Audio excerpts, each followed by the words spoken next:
लेकर तुम्हारे सामने खड़ा होगा अगर तुमने शिव महापुराण की कथा को श्रवण करा है, यदि तुमने शंकर का अनुमोदन करा है, यदि तुमने शिव का स्मरण करा है, अंतिम समय में वही खड़ा मिलने वाला है जिसका तुमने भजन किया, जिसका तुमने भजन किया। कितना सुंदर लिखा है गर्ग संहिता में, व्यक्ति जो दान करता है, व्यक्ति जो पुण्य करता है, व्यक्ति जो सत्कर्म करता है, व्यक्ति के हाथ से अगर एक अन्न का दाना भी दान हो रहा है, व्यक्ति के हाथ से एक गौ माता को रोटी भी जा रही है, एक अन्न का निवाला, एक चारा का भाग भी जा रहा है, व्यक्ति एक भाग जरा सा अगर कोई बच्ची कन्या आदि के विवाह आदि के पढ़ाई विद्या में भी लगा रहा है, कोई गरीब को भी अगर सत्कर्म की ओर लगा रहा है, गर्ग संहिता कहती है मरते समय पुण्य की फाइल उसके हाथ में रख दी जाती है। जैसे मरने वाले व्यक्ति के हाथ में पिंड रखा जाता है, उसी तरह ऊपर जाते समय जीवात्मा के हाथ में पुण्य की फाइल रखी जाती है कि इसने ये पुण्य करा है, ये सत्कर्म करा।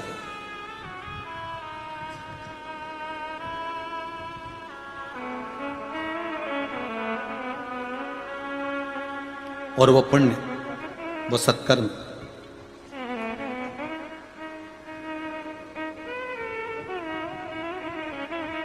वो पुण्य, वो सत्कर्म जीवन का एक आनंद।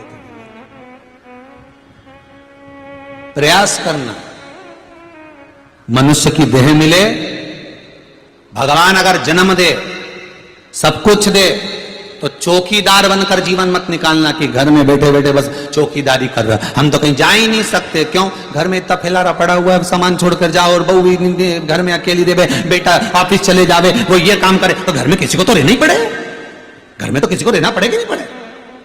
कई कई माताएं दमदारी से कह देती है, कई कई सास हम कह देती है, वो तो मैं जिंदा हूं इसलिए घर चल रहा है, जिस दिन मैं मर गई आटे दाल का भाव मालूम पड़ जाएगा, वो तो मैं हूं तो चल रहा है।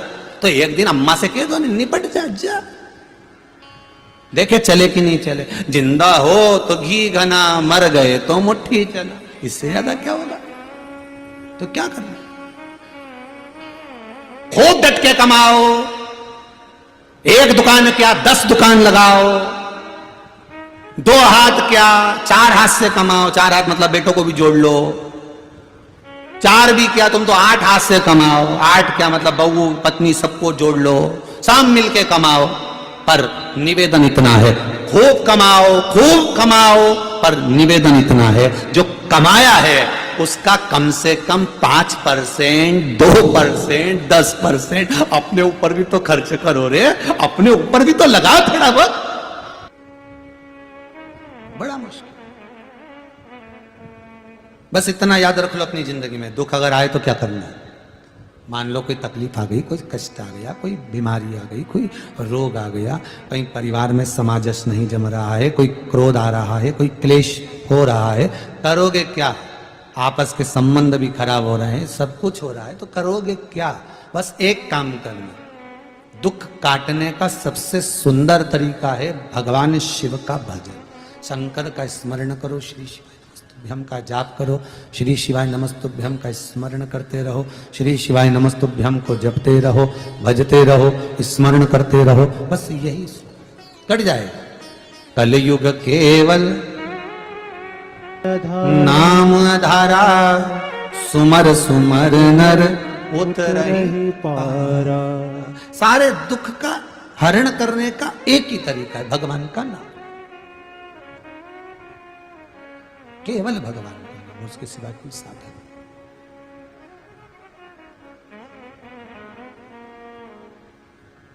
हम जपते हैं श्री कृष्ण शरणम मम, हम जपाते हैं श्री कृष्ण शरणम मम।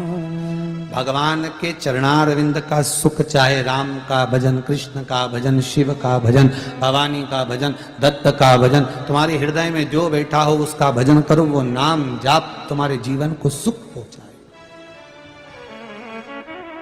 नवरात्रि चल रहे हैं, गुप्त नवरात्रि, जपो, भजन करो,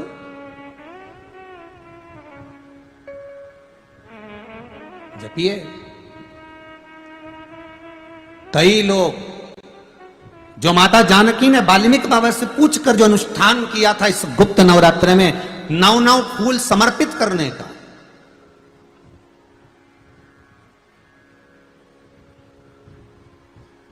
प्रतिदिन बढ़त में 9 दिए फूल बढ़ाते हुए जो समर्पित कर, उसका जो सुख है वो मिलेगा जरूर, उसका जो फल है वो मिलेगा जरूर।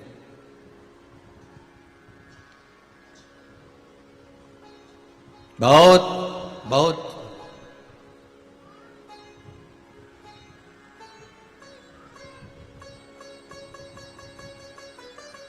कोई व्यक्ति कह रहा था गुरुदेव भगवान ने इतना फल दे दिया हमको, तो इतना फल दे दिया कि बताऊं क्या गुरुदेव, परंतु अब समय नहीं रहता हमारे पास में कि हम मंदिर जा पाए। इतना दे दिया है कि एक पहले तो सोमवार चले ही जाते थे, अब तो सोमवार को भी नहीं जा पाते। इतना फल भगवान दे दिया है कि समय नहीं मिल पा रहा है। तो हमने भी कह दिया उसको कि देख भाई, फल दे दिया है, निवेदन है, बहुत से ऐसे लोग हैं फल खाने में टाइम लगता है इसलिए जूस निकाल कर पी जाते हैं। जब ज्यादा फल मिल रहा है तो तू भी जूस निकाल कर मत पी जाना, समझ का उपयोग करना। भगवान जब ज्यादा दे तो गुणगान भी ज्यादा करना, भगवान जब ज्यादा दे तो भजन भी ज्यादा करना, भगवान जब ज्यादा दे तो ज्यादा दान भी करना, भगवान जब ज्यादा दे तो सत्कर्म भी ज्यादा करना, भगवान जब ज्यादा दे तो स्मरण भी ज्यादा करना। नहीं तो फल का जूस बनने में देरी नहीं लगती, और जो फल ज्यादा इकट्ठा हो जाए तो सड़ने में भी देरी नहीं लगती। लोग आम की पेटी ले जाते हैं घर वालों के लिए, खूब 2-3 दिन तक चल जाएगी, 2-3 दिन तक चल जाएगी। पहले दिन खा लो अच्छे से खा लो, दूसरे दिन खा लो फिर अच्छे से खा लो, तीसरे दिन तो उसमें नीचे से कहीं सड़ जाए। जैसे आम खाओ नीचे से टपक जाए। अब किसको मालूम कि नीचे से वो गल चुका है, छिलका है, सब निकल गया, पूरा रस नीचे नीचे, कपड़ा भी बेकार हो गया। बताओ तो इतने में घर की जो बुजुर्ग माँ थी उसने, हम तो पहले ही बोल रहे थे कि खा लो 1 दिन 2 दिन में खत्म करो। तुम तो ऐसे बचा बचा के रख रहे थे जैसे सोना चांदी हो। अब फल तो फल ही रहे, उसी तरह तुम अच्छा काम करोगे फल तो मिलेगा, पर उस फल का सदुपयोग करना, ये नहीं कि वो टपकने लगे। उसका उपयोग करिए। देने वाला देने में कमी नहीं रखेगा, आपको सत्कर्म करने में कमी नहीं रखना। देने वाला देने में कमी नहीं रखेगा, आपको पुण्य करने में, सत्कर्म करने में, भजन करने में देरी नहीं होना चाहिए। करो, जपते रहो, करते रहो, नाम जाप स्मरण करो, वो कमी ना रखेगा। किसको रखी कमी? माता अंजना गौतम बाबा के पास में जाकर कहती है, पिताजी संतान नहीं, बहुत दुखी हूं, बहुत दुखी हूं, मेरी औलाद नहीं, संतान नहीं। माता अंजना अपने पिता से जाकर कहती है कि मेरी संतान नहीं, मेरे को दुख है इस बात का। क्यों दुख करो? बाबा गौतम ने कह दिया कि एक काम करो, कि बस एक काम कर लीजिए। वो काम कौन सा है कि पार्थिव शिवलिंग का निर्माण करिए, और पार्थिव शिवलिंग का निर्माण कर कर उसका पूजन, उसकी अर्चना धारण करिए। उसकी पूजन अर्चना जब आप करोगे, उसकी पूजन अर्चना में जब आप डूबोगे, तब बाबा देव अधिदेव महादेव कुछ तो देंगे।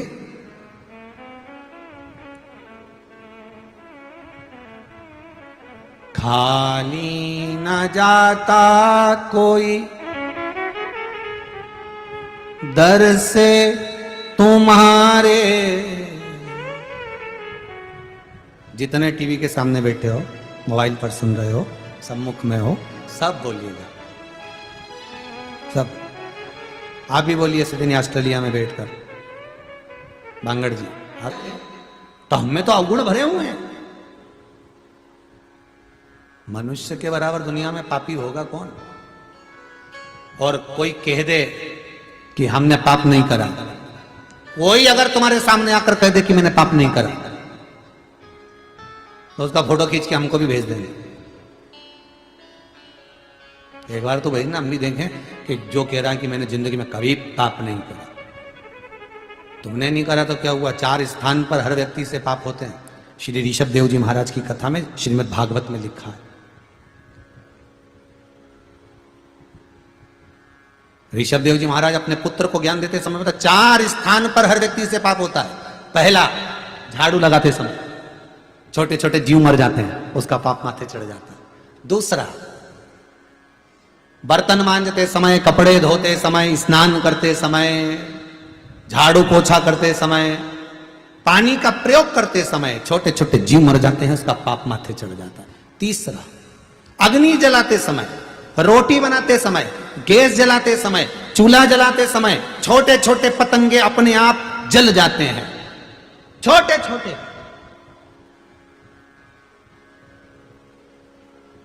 उसका पाप माथे चढ़ जाता है। चौथा, घर से हम निकलकर कहीं जाते हैं, अपने पांव के नीचे, चप्पल के नीचे, जूते के नीचे छोटे छोटे जीव, वो हमें दिखते नहीं, मर जाते हैं, उसका पाप माथे चढ़ जाता है। 4 स्थान पर हर व्यक्ति के पाप की गठरिया बंधी रहती है। प्रत्येक व्यक्ति के माथे पर 4 स्थान का पाप बंधा हुआ है।